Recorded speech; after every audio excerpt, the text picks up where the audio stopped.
What's up mga minamahal kong viewers, mini vlog muna tayo. At bago tayo pumasok dyan ay babayaran muna natin si mamang driver.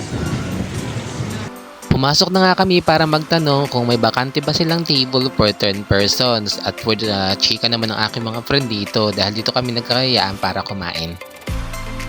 Dito nag-aabot na nga kami ng kanya-kanya naming bayad. Kinokolekta ito ng aming magaling na collector na si Jenny Rose Miones. Siya ang taga-kolekta ng aming pambayad tuwing kami kakain o lalabas. At makikita nyo, nag-aantay na nga kami ng aming order dito.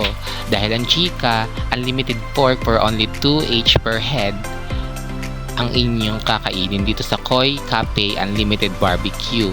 At ito na nga, dumating na nga yung aming order dahil magsasanggip kami for today's video. At dahil nga bida-bida ako na nanguna para lutuin yung mga pork na aming in-order dahil nagugutom na ang 8 kong anak. Ay sus, hindi ko sila mga anak, sila ay aking mga kaibigan sa loob ng school. At dahil nga makabago ang ganitong uri ng pagbablog ko kumpara doon sa mga nauna kong vlog, ay mukhang enjoy naman ako sa ginagawa ko habang niluluto ko itong mga pork dito. Kaya minekos-mekos ko lang yung mga pork dyan habang niluluto siya. Sa kasagsagan ng aking pagluluto ay bigla ako napakamot sa aking kamay dahil natalamsikan ako ng mantika. At syempre hindi tayo papayag na matatalamsikan uli kaya kaming dalawa ni Annabelle dito ay tumayo na habang niluluto yung mga pork. Ang sakit kaya matalamsikan ng mantika, sobrang init nun, kumukulo pa oh. Diba umuusok pa nga? Kaya minabuti namin tumayo na lang habang kami ay nagluluto ng mga pork na ito. Kung nakikita nyo ay may mga luto na dyan pork kaya umpisahan na namin lumapang at pinangunahan niya ng aming kaibigan na si Mary Joy Luna. At dahil nga kumakain na sila, syempre hindi tayo papakabog. Inuna ko niyang kainin yung beef. Yes, tama po kayo, may beef din po pala sila dito, hindi lang po pork ang meron sila.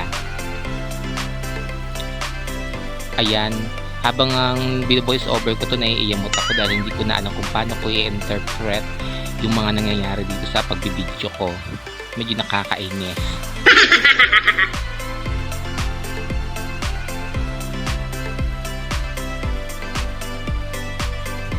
Yan, kanina maraming lettuce dyan. Pero kukunti na lang, halos maubos na namin. Ikaw baga naman hindi maubos ang lettuce. Ang sarap kaya ng ipalaman ng karne dyan sa lettuce. Sasasaw mo pa sa cheese. Bongga, power ng kanilang samgyupsal dito. Dito lang yan sa Pleasantville, Lucena City. At hindi pa ako nakokontento dito. Sobrang dami kong maglagay ng cheese dun sa karne kasi napakasarap talaga niya ipalaman dun sa lettuce. Nag-e-enjoy nga halos lahat kami dito. Pati mo sa Ate Crisel, mual na mual siya. Sa akin inabot ni Generous itong lettuce kasi alam niya napakatako ko sa lettuce kasi halos nauubos ko talaga siya. At maya-may naman sa akin din inabot ni Regine itong kanin kasi napakatakaw ko din sa kanin. Perfect combination kaya. Di ba dapat thumbs up pa nga ako dito kasi enjoy na enjoy at sarap na sarap ako dun sa kinakain ko. Ganyan ako kapag nasasarapan sa mga kinakain ko. Napapa-thumbs up na lang ako.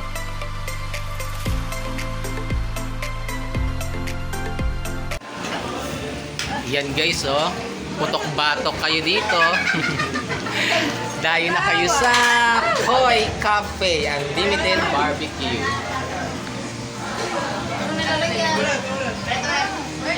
Dito lang yan sa Koi Pleasantville.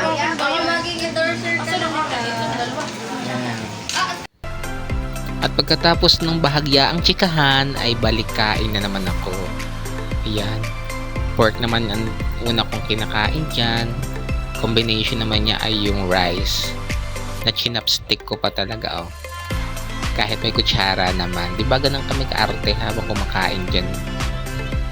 Kung kayo ang kakain, hindi ba kayo matutuwa dyan sa dami ng pork and beef na nakahain sa inyo? Talagang ang dami nyo makukonsume na fats and protein. For sure, lulubo din kayo gaya namin nung lumabas kami dito sa pinagkainan namin dahil busog na busog talaga kami. Halos hindi na namin kayang ubusin yun pero we have to finish our food kasi sayang naman yung binayad kaya na-enjoy talaga namin. Ayan no. Take note, mayroon din pala sila ditong free drinks. Libre talaga siya.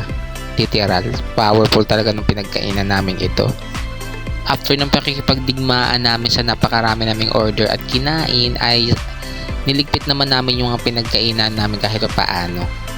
Bye-bye, yun lang. Thank you!